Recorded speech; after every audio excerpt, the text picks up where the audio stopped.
Halo kawan semua, kembali lagi di Bicara Bagus dan kali ini bersama Bro Wardiman dan yang berbeda sih sebenarnya pada konten kali ini kita coba eh, memberikan pengetahuan, bukan sih pengetahuan ya, discuss saja dan ini sih lebih ke bagaimana sih pandangan anak muda terkait politik ke depan atau juga calon-calon yang sudah muncul nih. Kan sedikit lagi nih berarti bahwa tahun 2024 sudah dekat dan sudah ada yang uh, mendeklarasikan diri sebagai calon presiden. Nah, mengapa penting sih sebenarnya anak muda untuk juga sedikit membahas tentang hal-hal ini karena kedepannya yang akan uh, yang akan memberikan perubahan kepada negara kita yaitu adalah presiden tentunya dan itu tidak bisa dipungkiri dari jalan-jalan politik. Nah, sebenarnya ada beberapa nama nih bro, tapi kita coba merucutkan nih. Nanti mungkin Bro Wardiman sudah punya sesuatu yang bisa memberikan pandangan terkait calon-calon tersebut. Nah, yang saat ini sih yang paling tinggi ya dari beberapa polling beberapa bulan terakhir ini ada Anies Baswedan dan ada Ganjar Pranowo nih bro. Nah kalau kita lihat dari beberapa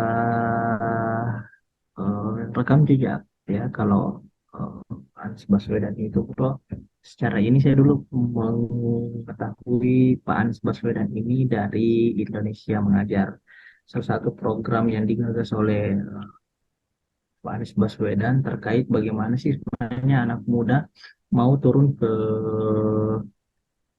apa ya ke lapangan atau ke daerah-daerah terpencil untuk mengajar itu. Wah, Ya, waktu itu heboh juga tuh, banyak orang yang daftar. Nah kalau ya, dari sisi Pak Ganjar Pranowo sendiri bro, ya beliau adalah kader PDIP. Kalau dilihat dari beberapa rekam jejak orang aktif juga, kayaknya aktif di GMNI dan setelah itu dia karir politik menjadi anggota DPR RI dan selanjutnya apa gabung selanjutnya memilih menjadi gubernur Jawa Tengah. Sudah 2 periode nih bro. Anies Baswedan juga berakhir masa periodenya memimpin Jakarta setelah berkontestasi di tahun 2019 kalau tidak salah melawan petahana dan akhirnya menang dan menjadi gubernur. Sudah berakhir masa jabatannya, sekarang menjadi calon presiden untuk 2024 dan dicalonkan beberapa partai. Ada yang menginisiasi Nasdem, setelah itu bergabung Demokrat dan saat ini ada juga PKS. Ini sangat menarik kok kalau kita lihat dari beberapa rekam jejak ya, lumayan lumayan lumayan mumpuni lah dan beberapa survei juga memperlihatkan mereka unggul dalam beberapa polling. Tapi eh, ini yang menarik sih bahwa ternyata ternyata mereka berdua ini sama kalau Pak Anies Baswedan secara resmi belum menyatakan bahwa dia adalah kader partai mana. Sementara si Ganjar Pranowo atau Pak Ganjar ini sudah lama menjadi kader PDIP, di mana PDIP saat ini adalah partai pemenang pemilu sudah dua kali 2019 menang juga, di 2000 sebelumnya juga sudah menang. Jadi ini sangat-sangat menarik nantinya apakah memang koalisi-koalisi yang sudah terbentuk akan akan memberikan kontribusi terhadap perubahan kebaikan di negara kita. Itu sih menarik bro. Kalau kita memilih sih bro, kira-kira Bro Wardiman sudah membaca beberapa artikel tentang beberapa calon, kira-kira mau pro kemana nih bro? Atau melihat program-program mau pro kemana nih bro? Kira-kira nih bro. kayaknya kita ini sih apa jadi kan udah ya nggak usah inilah ya kan sudah dibagi dari kemarin tuh bahan mana sih jadi kan kemarin sudah dibagi sih sebenarnya jadi kalau nggak salah Pak Bagus yang terkait dengan Pak Ganjar terus saya yang terkait dengan lain. Ya. Kalau untuk awal sih saya sudah bikin ini sih sedikit resume lah ya terkait dengan Bapak Anies Baswedan. Jadi kalau pertama-tama tuh kan itu namanya lahir 7 Mei 1999. Jadi kalau lebih muda. Dia Gubernur Jakarta periode 2017 sampai 2022. Jadi sebelumnya dia jadi Menteri Pendidikan Kebudayaan pada tahun 2014 sampai 2016. Sebelumnya pula itu yang sempat waktu masih masa-masa kita SMA, dia adalah rektor dari Paramadina tahun 2007 sampai 2015. Jadi kalau bisa dibilang kemarin itu sebenarnya yang paling awal mula munculnya Pak Anies kan waktu dia menjadi itu kan moderator di salah satu apa ya jadi debat presiden waktu itu Debat tahun Pilpres. 2009. Jadi pada saat itu memang masa awalnya walaupun kalau kita bisa lihat pada waktu itu Pak Anies mungkin agak duduk ya yang mungkin debat presiden jadi kelihatan banget duduk. Tapi setelah itu terus-terusan ikut di kancah politik dan pada akhirnya juga menjadi menteri salah satunya kan menjadi menteri kebudayaan menteri pendidikan dan kebudayaan terus sekarang ini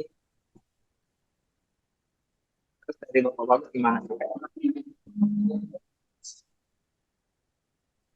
Kalau eh, saya sih bro, ya tentu saya juga punya resume nih terkait eh, Pak Ganjar nih bro.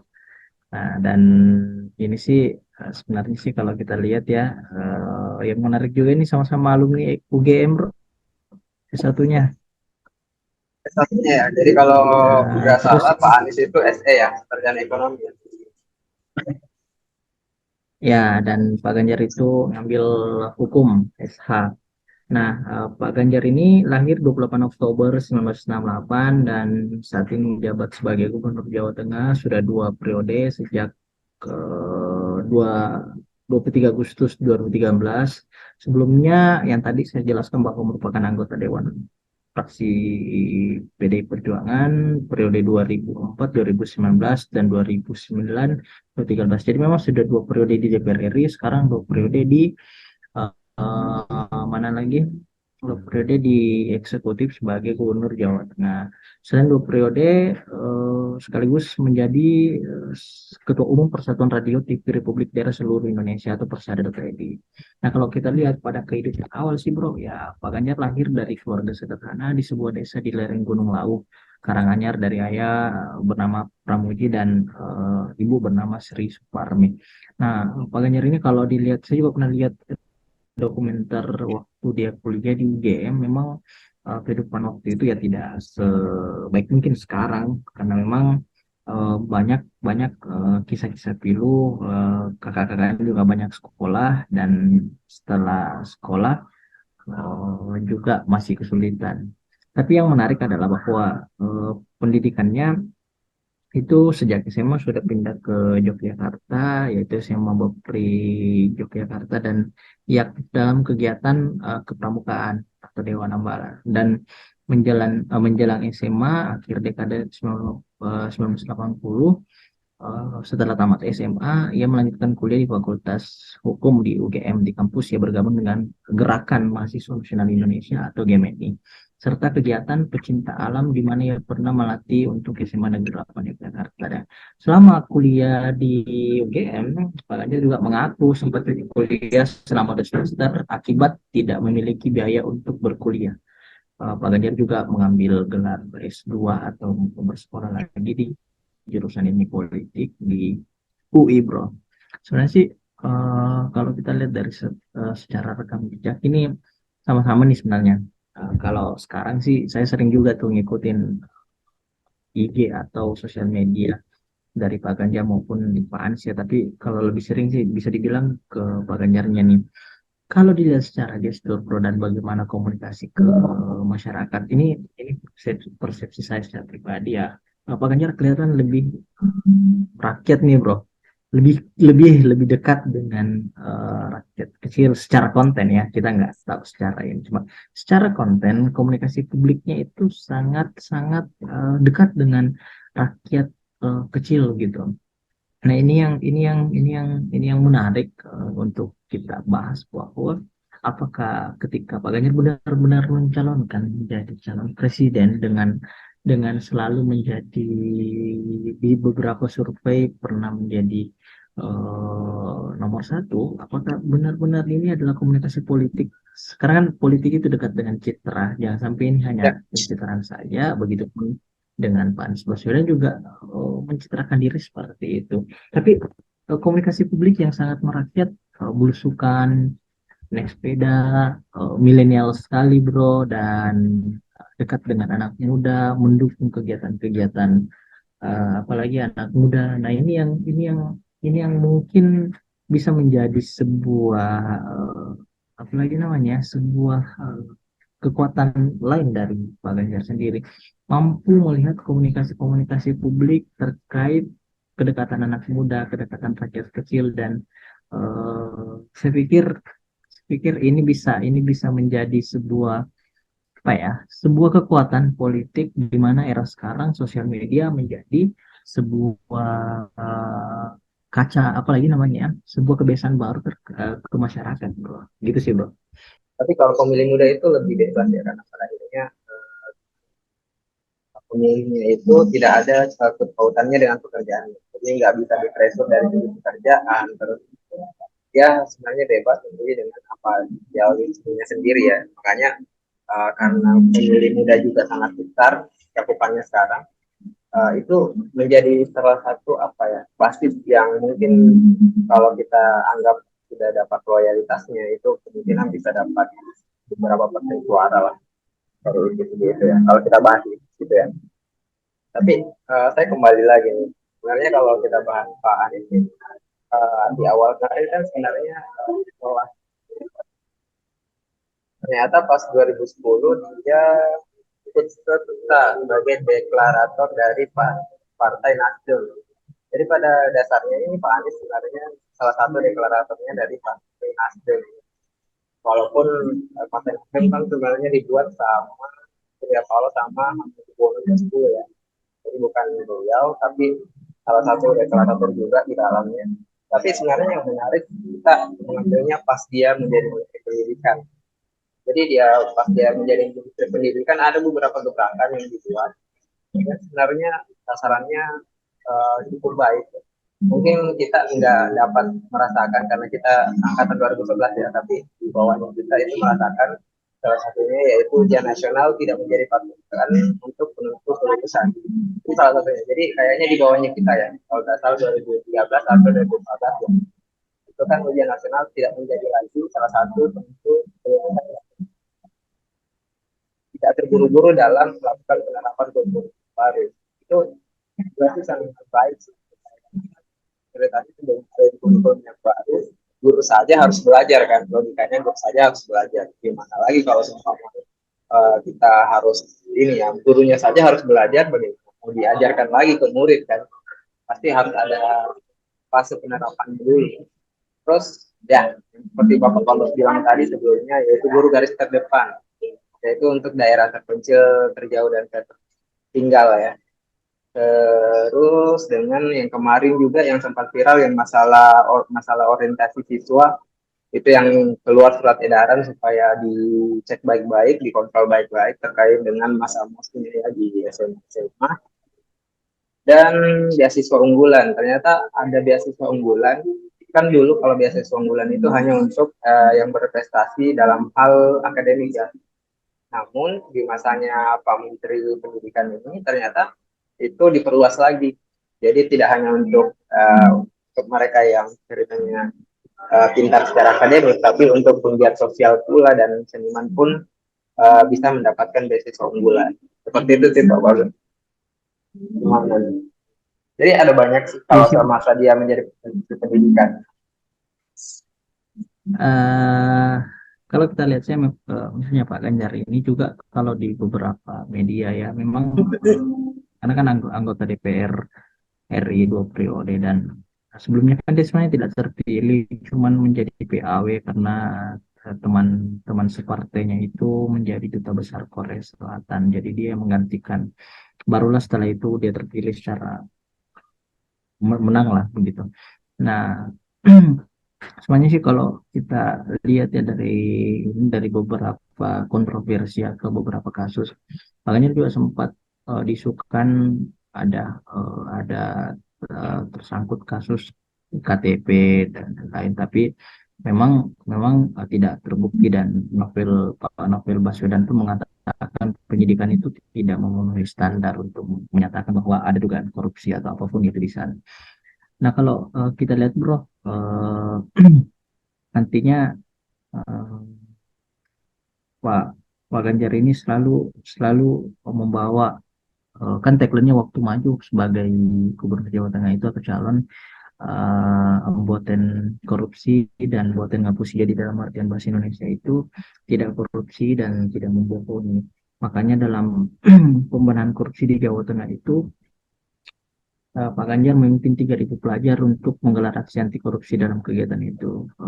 Pak Ganjar juga mengajak ribuan pelajar menempel stiker anti korupsi di sejumlah mobil dinas Pemprov Jateng dan selalu selalu membawa visi itu kemana-mana terkait tindakan korupsi dan yang paling pernah juga viral di tanggal 27 April 2014 ini, sempat viral dalam video masih zaman-zaman itu, ada inspeksi mendadak di Jembatan Timbang. Jadi di situ Pak Ganjar marah-marah, Bro. Jadi di video itu Pak Ganjar marah-marah menggertak si apa lagi namanya, si penjaga penjaga Jembatan Timbang karena menerima pungli. Nah, makanya makanya dia dia selalu selalu melarang penerimaan pungli itu. Akhirnya karena memang ditemukan praktik pungutan liar di Suban ya, di Suban kalau tidak salah. Waktu itu diikuti kebijakan penutupan Jembatan Timbang di Jawa Tengah sejak Mei 2014. Namun kebijakan ini kalau Jawa Tengah harus kehilangan pendapatan sebesar 10 miliar lebih sebagaimana dicatat dalam BPK. Ini juga agak kontroversial. Dan banyak lagi lah yang mengaitkan dengan Pak Ganjar, termasuk kasus sengketa semen Indonesia.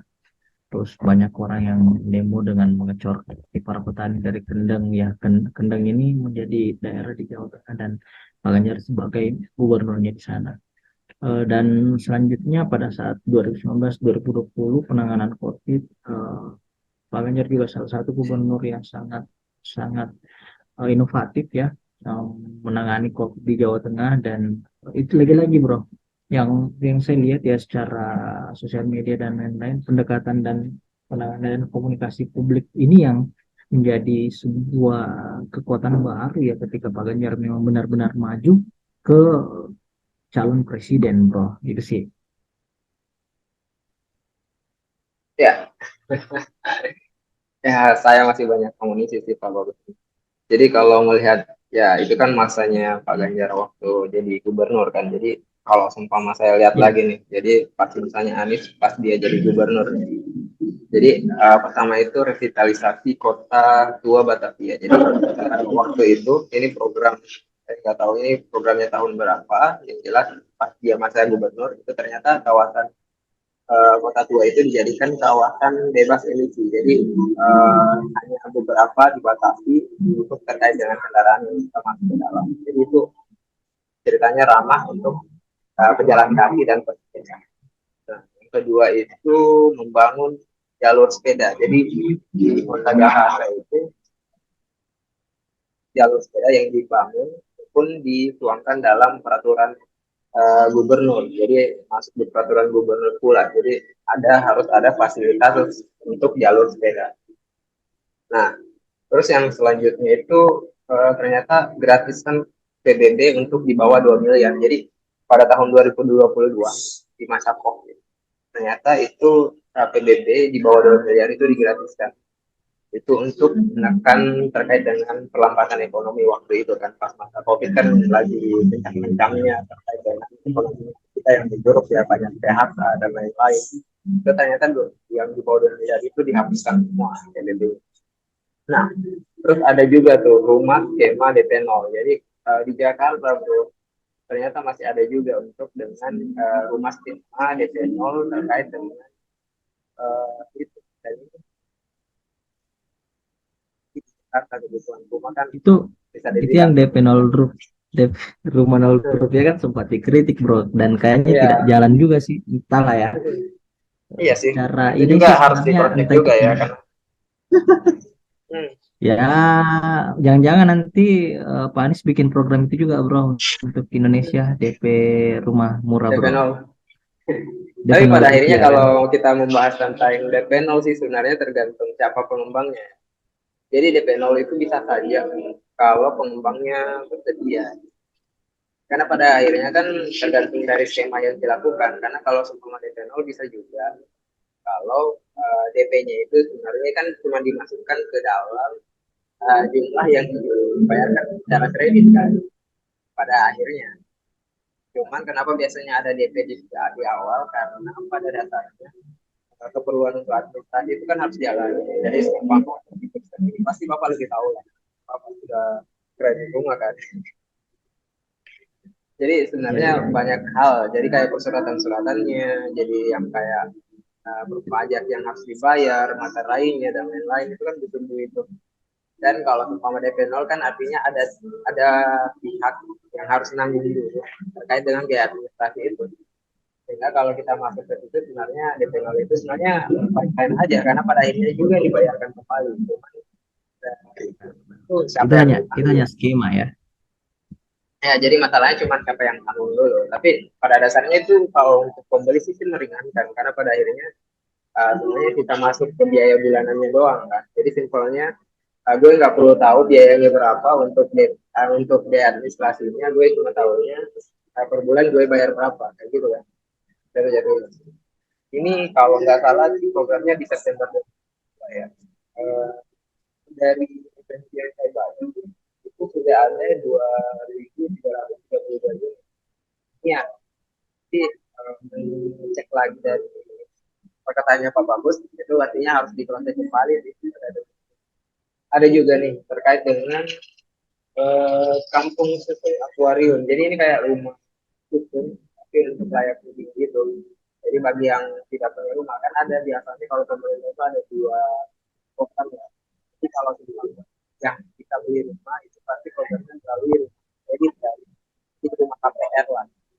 Kalau sama yang tidak bisa beli rumah itu biasanya di programnya itu cara lain. Jadi kayak rumah sewa yang bisa makan tadi konsep sebelumnya kan supaya lebih lihat juga dari yang dilakukan kan melanjutkan program-program yang sebelumnya. Kalau kita melihat kan rata-rata kebanyakan ya kita melihat kepala-kepala daerah ataupun gubernur-gubernur yang ada itu biasanya nggak sungkan atau nggak mau melanjutkan program-program dari pendahulunya. Nah, ternyata di masa Anies ini ternyata ada program yang dilanjutkan tuh katanya dari referensinya. Salah satunya yaitu terkait dengan MRT, terus dari stadion untuk Persija yang sekarang kan stadionnya sudah ini kan. Terus pengambil salah satunya juga itu yang menarik sebenarnya pengambil alian pengelolaan air bersih jadi kalau saya baru tahu tuh ternyata di Jakarta air bersih itu dikelola swasta sebelumnya. Nanti pada tahun berapa itu di masanya Anies itu diambil kembali sama PDAM. Karena katanya sesuai dengan perjanjian yang ada itu belum sampai 70% kelayakan. Jadi kan tidak capai target, makanya diambil alih oleh PT PDAM. Mungkin kalau dari saya ini terakhir juga nih bro. Jadi informasi bahwa Pak Ganjar juga sebagai saat ini menjabat sebagai Ketua Umum alumni Universitas Gajah Mada yang menggantikan Sri Sultan Hamengkubuwono X sebagai Ketua Umum. Nah, pada periode 2014-2019 juga Pak Ganjar ini terpilih sebagai Ketua Umum dan itu terlaksana di Kendari, Sulawesi Tenggara, dan dalam sambutan awalnya Pak Ganjar menyatakan bahwa program kerja Kagama jangan sampai melupakan nilai-nilai perjuangan kerakyatan dan kebangsaan yang telah diajarkan di UGM. Dan pada 15 November 2019, Pak Ganjar terpilih kembali sebagai Ketua Umum Keluarga Alumni atau Kagama untuk periode 2019-2024. Dipilih secara aklamasi melalui sidang pleno musyawarah nasional Kagama ke-13. Meskipun saat ini ya bro, secara data Jawa Tengah jadi salah satu daerah ya, daerah provinsi yang masih banyak warga miskin, misalnya atau urutan keberapa ya. Jadi itu salah satu masih yang butuh dibenahi di Jawa Tengah, peningkatan peningkatan kesejahteraan, terutama meningkatkan dari yang miskin ini bisa menjadi lebih sedikit taraf hidupnya naiklah. Itu sih Bro, kalau dari Pak Ganjar, saya sangat berharap menantikan kontestasi di tahun 2024 yang akan terlaksana di bulan Maret ya, bulan apa yang sudah ditetapkan oleh Presiden. Nanti kita akan menantikan siapa yang akan memimpin negara kesatuan Republik Indonesia, sebuah negara atau bangsa yang besar yang harusnya sudah bisa menjadi superpower atau negara adidaya yang masuk dalam saingannya lah Amerika sama Cina lah gitu. Gitu sih mungkin bro, harapan-harapan kita nantikan saja bro. Mungkin masih ada Nah, tambahan dari Bro Watiman. nggak ada sih Pak Bagus, cuman mungkin bukan hidup miskin ya, tapi hidup ini menolak untuk hidup kaya Di lah. bawah. Iya, di bawah angka rata-rata itulah ya. Jadi ya Benar-benar. hidupnya lebih sederhana lah. Dia suka hidup sederhana kali ya. Ya, Kan banyak tuh, jangan sampai punya mungkin banyak tanah tapi cuman rumahnya gubuk kayak gitu. nggak diolah, Iya, nggak tanahnya diproduktifkan. banyak. Ya, Mungkin itu ya bro ya. Kalau nggak ada ya, lagi, eh, discuss kita hari ini kita akhiri, dan terima kasih nanti ke kawan yang nonton konten kami bicara bagus di YouTube bagus PS. Kami akan makin lebih konsisten dan lebih rajin karena ya. ya kita akhir-akhir ini ada kesulitan dan Bro Wadim juga sibuk sih, tapi kita coba akan terus menjadwalkan supaya kawan yang menantikan konten kami bisa menikmatinya lebih lebih lebih update dan lebih menyenangkan tentunya. Mungkin itu saja, salam gembira untuk kita semua, salam sehat. Assalamualaikum warahmatullahi wabarakatuh.